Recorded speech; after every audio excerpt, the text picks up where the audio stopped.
എല്ലാവർക്കും ഓൺലൈൻ ക്ലാസ്സിലേക്ക് സ്വാഗതം. ഇന്ന് നമ്മൾ ഡിസ്കസ് ചെയ്യുന്നത് 7ാം ക്ലാസ്സിലെ basic science model exam question പേപ്പറാണ്. ക്രിസ്മസ് എക്സാമുമായി ബന്ധപ്പെട്ട ഒരു മോഡൽ ക്വസ്റ്റ്യൻ പേപ്പറാണ്. അപ്പോൾ നമ്മൾ ഇതിനു മുമ്പ് 4 ഇംഗ്ലീഷിൻ്റെ മോഡൽ ക്വസ്റ്റ്യൻ പേപ്പറും അതേപോലെ തന്നെ സോഷ്യലിൻ്റെ ഒരു ക്വസ്റ്റ്യൻ പേപ്പറും നമ്മൾ അപ്ലോഡ് ചെയ്തിട്ടുണ്ട്. അതിൻ്റെ ലിങ്ക് ഡിസ്ക്രിപ്ഷൻ ബോക്സിൽ കൊടുക്കാം.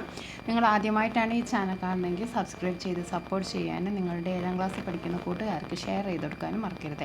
അതേപോലെ തന്നെ ഇംഗ്ലീഷിൻ്റെയും മലയാളത്തിൻ്റെയും എല്ലാ സബ്ജക്റ്റിൻ്റെയും ചാപ്റ്റർ വൈസ് ഫുൾ ആക്ടിവിറ്റീസ് നമ്മൾ ഓൺലൈൻ ക്ലാസ് എന്ന ഈ ചാനൽ അപ്ലോഡ് ചെയ്തിട്ടുണ്ട്. അപ്പോൾ പരീക്ഷ എഴുതുന്നതിന് മുമ്പായി നിങ്ങൾ എല്ലാ ചാപ്റ്ററും റിവൈസ് ചെയ്യുമ്പോൾ നിങ്ങൾ ആ വീഡിയോ കാണുവാണെങ്കിൽ നിങ്ങൾക്ക് വളരെ ഉപകാരപ്പെടും. അപ്പോൾ നമുക്കറിയാം കൂൾ ഓഫ് ടൈം 15 മിനിറ്റാണ്. ഓക്കെ, 8 പ്രവർത്തനങ്ങളാണുള്ളത്. അതിൽ നമ്മൾ 6 ആക്ടിവിറ്റീസിന് ഉത്തരം എഴുതിയാൽ മതി. ഓക്കെ, ആദ്യത്തെ ആക്ടിവിറ്റി നോക്കൂ. Roy and his mother are making tea. The Roy is observing and listing the events that occur while making tea.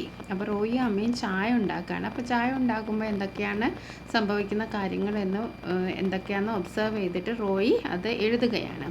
അപ്പോൾ കംപ്ലീറ്റ് ദ ടേബിൾ, ഒരു ടേബിൾ റോയി ഉണ്ടാക്കിയിട്ടുണ്ട്. അപ്പോൾ ഫസ്റ്റ് ഇതിൽ പറഞ്ഞിരിക്കുന്നത് ദ വാട്ടർ ബോയിൽസ്. രണ്ടാമത്തേത് the vessel is getting hot. മൂന്നാമത്തേത് radiation. Okay, അപ്പോൾ ഇതിൽ എന്താണെന്ന് ഇത് ഏത് പ്രോസസ്സാണെന്നാണ് നമ്മൾ എഴുതേണ്ടത്.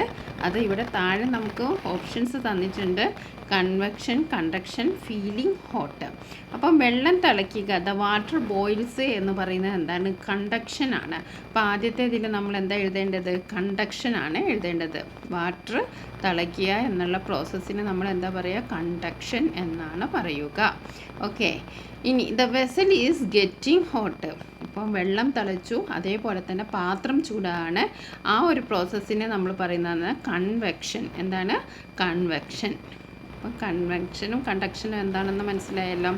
കൺവെക്ഷൻ. നെക്സ്റ്റ് റേഡിയേഷനിൽ എന്താ സംഭവിക്കുന്നത്? Feeling hot. അതാണ് നമ്മൾ മൂന്നാമതായിട്ട് എഴുതേണ്ടത്.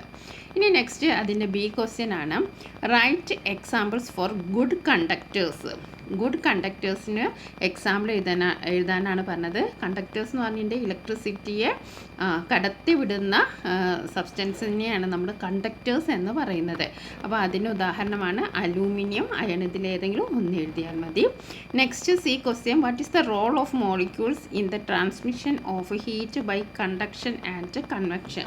അപ്പോൾ കണ്ടക്ഷനും കൺവെക്ഷനും അവിടെ എന്താണ്? ഹീറ്റ് ട്രാൻസ്മിഷൻ ആണ് നടക്കുന്നത്. ഈ ഹീറ്റ് ചൂട് ആണ് അങ്ങോട്ട് ട്രാൻസ്ഫർ ചെയ്യുന്നത് അല്ലേ. അതിൽ മോളിക്യൂൾസിൻ്റെ റോൾ എന്താണെന്നാണ് നമ്മൾ എഴുതേണ്ടത്. Molecules serve as the medium. Molecules ഇതിൻ്റെ ഒരു മീഡിയമായിട്ടാണ് പ്രവർത്തിക്കുന്നത്. അപ്പോൾ ആദ്യത്തെ ആക്ടിവിറ്റിയാണ്. അപ്പോൾ നിങ്ങൾ ഇത് കറക്റ്റ് നിങ്ങൾ ചെയ്തിട്ടുണ്ടെങ്കിൽ നിങ്ങൾക്ക് 5 മാർക്കാണ് കിട്ടുക. ഇനി നമുക്ക് ആക്ടിവിറ്റി 2 നോക്കാം. ഇവിടെ എന്താണ്? Some organs in our digestive system are listed below. അപ്പോൾ നമ്മുടെ ശരീരത്തിലെ കുറച്ച് ഓർഗൻസാണ്, അവയവങ്ങളാണ് ഇവിടെ തന്നിരിക്കുന്നത്. മൗത്ത്, വായ, സ്മോൾ ഇൻറ്റസ്റ്റൈൻ, അതേപോലെ large intestine, stomach, okay, Anas, oesophagus. ഇത്രയും കാര്യങ്ങളാണ് ഇവിടെ തന്നിരിക്കുന്നത്. ഇനി നമ്മൾ ഇതിൻ്റെ ഒരു 3-4 ക്വസ്റ്റ്യൻസ് ഉണ്ട്. അപ്പോൾ നമ്മൾ അത് കറക്റ്റ് എഴുതണം. In which part of the digestive system is the digestion of food completed? അപ്പോൾ നമ്മുടെ ഡൈജഷന് നമ്മുടെ ശരീരത്തിൽ ഏത് ഭാഗത്ത് വെച്ചിട്ടാണ് കംപ്ലീറ്റ് ആവുന്നതെന്ന്? തുടങ്ങുന്നതല്ല ചോദിച്ചത്, കംപ്ലീറ്റ് ആവുന്നത് എവിടെ വെച്ചിട്ടാണ്? അപ്പോൾ നമ്മൾ പറയും സ്മോൾ ഇൻറ്റസ്റ്റൈൻ. അപ്പോൾ നമ്മൾ എന്താ എഴുതേണ്ടത്? Small intestine. അപ്പോൾ നമ്മുടെ ഡൈജഷൻ കംപ്ലീറ്റ് ആവുന്ന എവിടെയാണ്? സ്മോൾ ഇൻറ്റസ്റ്റൈനിൽ വെച്ചിട്ടാണ്. ഇനി അടുത്തത് വാട്ട് ഈസ് പെരിസ്റ്റാൾസിസ്? ഈ ചാപ്റ്ററിൻ്റെ ഫുൾ ഡീറ്റെയിൽഡ് വീഡിയോ, അതായത് പേജ് വൈസ് ക്വസ്റ്റ്യൻസ് നമ്മൾ അപ്ലോഡ് ചെയ്തിട്ടുണ്ട്. അപ്പോൾ നിങ്ങളത് പഠിക്കുമ്പോൾ നിങ്ങൾക്കിത് കറക്റ്റ് മനസ്സിലാവും. What is peristalsis? പെരിസ്റ്റാൾസിസ് എന്ന് പറഞ്ഞിട്ട് എന്താണ്? Wave like movement of the oesophagus വോളം. അപ്പോൾ ഈസോഫാഗസിൽ തരംഗ രൂപത്തിൽ വേവ്, അതായത് സമുദ്രത്തിലെ കടലിലെ തിരമാലകൾ പോലെ അതേപോലെയുള്ള മൂവ്മെൻറ്റിനെയാണ് നമ്മൾ പെരിസ്റ്റാൾസിസ് എന്ന് പറയുന്നത്. ഓക്കെ, നെക്സ്റ്റ് നമ്മുടെ question the centres of the canines of carnivores are highly developed. How is this related to their dietary habits? അപ്പോൾ നമ്മുടെ മാംസം കാർണിവേഴ്സ് എന്ന് പറഞ്ഞാൽ എന്താണ്, മാംസം ആനിമൽസിനെയൊക്കെ ഭക്ഷണമാക്കുന്നത്. അവരുടെ കനൈൻസ് വളരെയധികം ഡെവലപ്ഡ് ആണ്.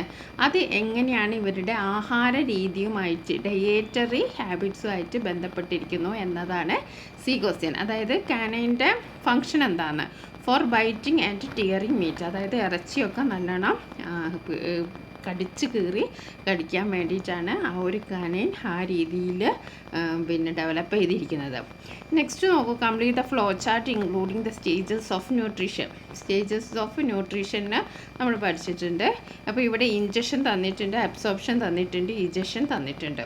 ഓക്കെ, അപ്പോൾ നമ്മൾ ഇതിൻ്റെ ഇടയിലുള്ള രണ്ടെണ്ണം നമ്മൾ എഴുതണം. എന്തൊക്കെയാണ്? Digestion, assimilation. അപ്പോൾ ഇഞ്ചക്ഷൻ കഴിഞ്ഞിട്ട് ഡൈജഷൻ, പിന്നെ അബ്സോർപ്ഷൻ, പിന്നെ അസിമിലേഷൻ, പിന്നെ ഇജക്ഷൻ. ഓക്കെ, അപ്പോൾ 2 ആക്ടിവിറ്റി നമ്മൾ ചെയ്തു. നെക്സ്റ്റ് ആക്ടിവിറ്റി 3 നോക്കൂ. ആക്ടിവിറ്റി 3ൽ ഇവിടെ ഒരു കുട്ടി കിടക്കുകയാണല്ലേ. നോക്കാം എന്താ question. Manu's mother said that he is suffering from fever. അപ്പോൾ മനുവിന് എന്താണ്? പനിയാണ്. Which instrument is used to measure Manu's body temperature. അപ്പോൾ മനുവിൻ്റെ പനിയാകുമ്പോൾ നമുക്ക് ടെമ്പറേച്ചർ, ചൂടുണ്ടാവും, ശരീരത്തിന് ചൂടുണ്ടാവും, ബോഡി ടെമ്പറേച്ചർ ഉണ്ടാവും. അപ്പോൾ അത് അറിയാനുള്ള ഉപകരണം എന്താണെന്നാണ് ചോദിച്ചിരിക്കുന്നത്. എന്താണ്? തെർമോമീറ്റർ. അത് നമുക്ക് എല്ലാവർക്കും അറിയാമല്ലോ. തെർമോമീറ്റർ ഉപയോഗിച്ചിട്ടാണ് പനി അളക്കുന്നതെന്ന്, പനീൻ്റെ ഇൻറ്റൻസിറ്റി, പനി എത്രത്തോളം ഉണ്ടെന്ന് മനസ്സിലാവുന്നത്. ഓക്കെ, രണ്ടാമത്തെ question, what are the units of temperature. ടെമ്പറേച്ചറിൻ്റെ യൂണിറ്റ്സ് ഏതൊക്കെയാണ്? ഡിഗ്രി സെൽഷ്യസും അതേപോലെ ഡിഗ്രി ഫാരൻഹീറ്റും ആണ്. എന്താണ്? Degree Celsius and degree Fahrenheit. ഇനി third question, what is the normal human body temperature. എന്താണ് ഒരു മനുഷ്യൻ്റെ സാധാരണ temperature? What is the normal human body temperature? അത് എത്രയാണ്? 37 ഡിഗ്രി സെൽഷ്യസ് ആണ്. എത്രയാണ്? 37 degree Celsius. Next, which instrument is used to measure temperature in the laboratory. ഇപ്പോൾ ലബോറട്ടറിയിലൊക്കെ നമ്മൾ ടെമ്പറേച്ചർ നോക്കാൻ ഉപയോഗിക്കുന്ന ഉപകരണം എന്താണ്? Laboratory thermometer. ഓക്കെ, ഇനി നമുക്ക് ആക്ടിവിറ്റി 4 നോക്കാം. ആക്ടിവിറ്റി 4 കണ്ടല്ലോ. Observe the model of the lung. ഇത് എന്തിൻ്റെ മോഡലാണ്? ലങ്സിൻ്റെ മോഡലാണ്, അതായത് ശ്വാസകോശം. You may also have prepared A model of the lungs. അപ്പോൾ നിങ്ങൾ ക്ലാസ്സിലൊക്കെ ഈ ഒരു മോഡൽ ഉണ്ടാക്കിയിട്ടുണ്ടാവും. ഓക്കെ, അപ്പോൾ ഇതിനോടനുബന്ധിച്ച് 3 ക്വസ്റ്റ്യൻസ് ആണുള്ളത്. നമുക്ക് നോക്കാം. In this model which part of the respiratory system is indicated by the balloon attached to the Y tube. അപ്പോൾ ഈ വൈ ട്യൂബിൽ ഉറപ്പിച്ചിരുന്ന ബലൂണുകൾ ഈ എന്താണ് റെസ്പിറേറ്ററി സിസ്റ്റത്തിൻ്റെ ഏത് ഭാഗമാണ്? അത് ഏത് ഭാഗമാണ്? ലങ്സ് ആണ്. അതെന്താണ്? ലങ്സ് ആണ്. ഇനി അടുത്ത question, inhaled air contains 21% oxygen, versus exhaled air contains 15% of oxygen. What is the reason for this difference? അപ്പോൾ ഓക്സിജൻ എന്താണ്? ഇൻഹെയിൽഡ് 21%, പക്ഷെ 15% എക്സൈലുള്ളത്. കാരണം എന്താണെന്നാണ് ചോദിച്ചിരിക്കുന്നത്. Uses for body activities. ബാക്കിയുള്ള ഒരു 6% എന്തിനാണ് യൂസ് ചെയ്യുന്നത്? It is used for body activities. Okay, ഇനി അടുത്തത്, arrange the given statement in the table appropriately. അപ്പോൾ നമ്മുടെ ഇവിടെ ഇൻഹെയിലേഷൻ്റെയും എക്സൈലേഷൻ്റെയും കുറച്ച് കാര്യങ്ങൾ തന്നിട്ടുണ്ട്. അപ്പോൾ ഇത് ഏതാണെന്ന് നമ്മൾ കറക്റ്റ് എഴുതണം. Volume of thoracic cavity decreases, pressure in the thoracic cavity increases, the pressure in the thoracic cavity decreases. അങ്ങനെ 6 തന്നിട്ടുണ്ട്. അപ്പോൾ ഇത് നമുക്ക് ക്ലാസിഫൈ ചെയ്യാം. ഇൻഹെയിലേഷനുമായിട്ട് കണക്റ്റഡ് ആയിട്ടുള്ളത് എന്താണ്? Atmospheric air enters the lungs. എന്താണ്? atmospheric air enters the lungs. The volume of the thoracic cavity increases, the pressure in the thoracic cavity decreases. അപ്പോൾ ഇൻഹെയിൽ ചെയ്യുമ്പോൾ എന്താണ്? വോളിയം ഇൻക്രീസ് ചെയ്യുകയും പ്രഷർ ഡിക്രീസ് ചെയ്യുകയാണ് ചെയ്യുന്നത്. ഇനി എക്സ്ഹെയിലേഷൻ നോക്കാം. The air from the lungs move out. Okay, ഇവിടെ enter ആണ് ഇൻഹെയിൽ നടക്കുന്നത്. എക്സെയിൽ എന്താണ്? പുറത്തേക്ക് തള്ളാണ്, മൂവ്സ് ഔട്ടാണ്. The volume of thoracic cavity decreases, the pressure in the thoracic cavity increases. അപ്പോൾ ഒന്ന് പഠിച്ചാൽ നമുക്ക് അതിൻ്റെ നേരെ ഓപ്പോസിറ്റ് എഴുതിയാൽ മതി. ഇൻഹെയിലിൻ്റെ നേരെ ഓപ്പോസിറ്റാണ് എക്സെയിൽ വരുന്നത്.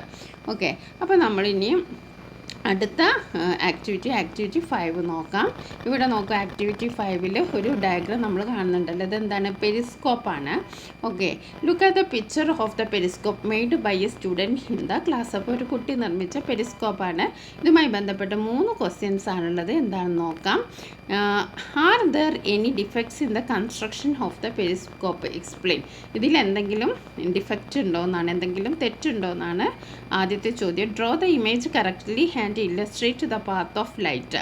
അപ്പോൾ ഇതിൽ ചിത്രം ശരിയായിട്ട് വരച്ചിട്ട് ലൈറ്റിൻ്റെ പാത്ത് നമ്മളോട് വരയ്ക്കാനാണ് പറഞ്ഞത്. Which scientific principle is used in this device? ഈ ഡിവൈസിൽ ഉപയോഗിച്ചിരിക്കുന്ന സയൻറ്റിഫിക് പ്രിൻസിപ്പിൾ ഏതാണ്? ഇങ്ങനെ 3 ചോദ്യമാണുള്ളത്. അപ്പോൾ ഈ ഒരു പിക്ചർ എന്ന് പറയുന്നത് റോങ് ആണ്. The polished part of the mirror is facing tree. അപ്പോൾ ഇതാണ് കറക്റ്റ് പിക്ചർ, ഇങ്ങനെയാണ് വരേണ്ടത്. ഓക്കെ, ഇനി ഈ ഒരു പ്രോസസ്സിന് നമ്മൾ പറയുന്നത് മൾട്ടിപ്പിൾ റിഫ്ലക്ഷൻ എന്നാണ്. Multiple reflection. Okay, multiple reflection. ഇനി നമുക്ക് ആക്ടിവിറ്റി 6 നോക്കാം. A child in a barber shop could see his reflection both in front, behind and side mirrors. ഇപ്പോൾ ഒരു കുട്ടി ബാർബർ ഷോപ്പിൽ പോയി അപ്പോൾ തൻ്റെ റിഫ്ലക്ഷൻ അപ്പുറവും ഇപ്പുറവും ഒക്കെ കാണുന്നുണ്ട്. ഇതുമായി ബന്ധപ്പെട്ട് 3 ക്വസ്റ്റ്യൻസ് ആണുള്ളത്.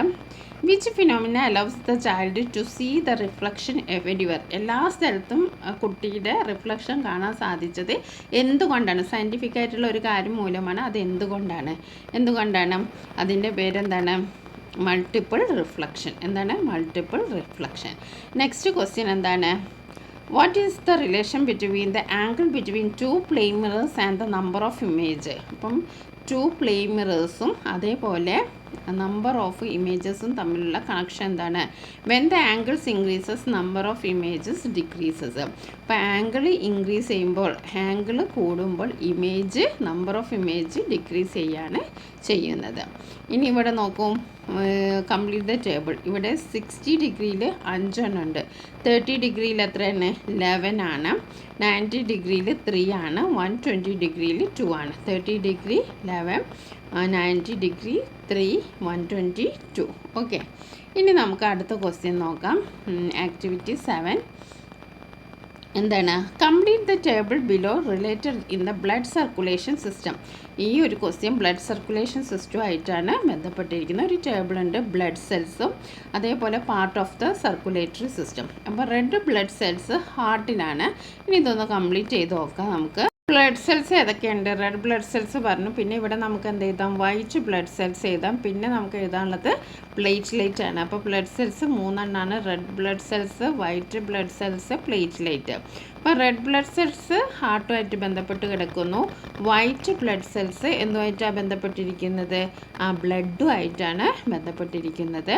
അതേസമയം പ്ലേറ്റ്ലെറ്റ് ബ്ലഡ് വെസൽസുമായിട്ടാണ് ബന്ധപ്പെട്ടിരിക്കുന്നത്. ഇനി which components gives blood its red colour? രക്തത്തിന് ചുവന്ന നിറം നൽകുന്നത് ഏതാണ്? ഹീമോഗ്ലോബിനാണ്. എന്താണ്? ഹീമോഗ്ലോബിൻ. ഇനി what are the measures to be taken to maintain heart health?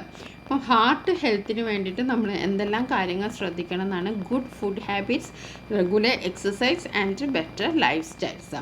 Last question ആണ് ആക്ടിവിറ്റി 7. എന്താണ്? Raju went to beach with his father at 11 AM and spend few hours there. Raju അച്ഛനും കൂടി രാവിലെ 11 മണിക്ക് ബീച്ചിൽ പോയിട്ട് കുറച്ച് സമയം അവിടെ ചിലവഴിച്ചു. Was it A C breeze or land breeze they experienced? അപ്പോൾ അവിടെ ലാൻഡ് ബ്രീസ് ആണോ അതോ സീ ബ്രീസ് ആണോ ഉള്ളതെന്ന് നിങ്ങളോട് ചോദിച്ചു. അപ്പോൾ എന്തായിരിക്കും? പകൽ സമയമാണ്. അപ്പോൾ എന്തായിരിക്കും? സീ ബ്രീസ് ആയിരിക്കും. ഇനി അടുത്തത് is it hotter during the day on the land on the sea? കരയിലാണോ കടലിലാണോ പകൽ സമയത്ത് ചൂട് കൂടുതലുള്ളത്? എവിടെയാണ്? ലാൻഡിലാണ് അല്ലേ? നമ്മുടെ ലാൻഡിലാണ് കൂടുതലുള്ളത്. ഇനി അടുത്തത് which has cold air at night land or sea? ഇനി ഏത് സമയത്താണ് കൂടുതൽ തണുപ്പുള്ളത്? രാത്രിയിൽ കരയിലാണോ കടലിലാണോ? അതെവിടെയാണ്? അതും ലാൻഡിലാണ്. ഇനി അടുത്തത് how does sea breeze occurs? എങ്ങനെയാണ് സീ ബ്രീസ് ഉണ്ടാകുന്നതെന്ന്? The sea breeze air over the sea is cooler compared to that over the land. As the warm air over the land rises up, a cold air over the sea moves towards this place. The sea breeze is formed. അപ്പോൾ അങ്ങനെയാണ് see breeze ഉണ്ടാകുന്നത്. അപ്പോൾ land breeze എങ്ങനെ ഉണ്ടാകുന്നത്, see breeze എങ്ങനെ ഉണ്ടാകുന്നതെന്നൊക്കെ പഠിച്ചു വെക്കുക. അപ്പോൾ നമ്മൾ 7ാം ക്ലാസ്സിൽ ബേസിക് സയൻസിൻ്റെ ഒരു മോഡൽ ക്വസ്റ്റ്യൻ പേപ്പറാണ് നമ്മൾ ചെയ്തത്. ഇനി നമുക്ക് ഒരുപാട് വീഡിയോസ് ചെയ്യാനുണ്ട്, മോഡൽ ക്വസ്റ്റ്യൻ പേപ്പർ ഒരുപാട് ചെയ്യാം. അപ്പോൾ നിങ്ങൾ ചാനൽ സബ്സ്ക്രൈബ് ചെയ്ത് വെക്കുക, നോട്ടിഫിക്കേഷൻ ഓണാക്കി വെക്കുക. അതേപോലെ തന്നെ 7ാം ക്ലാസ്സിലെ കൂട്ടുകാർക്ക് ഷെയർ ചെയ്ത് കൊടുക്കുക. Okay, thank you.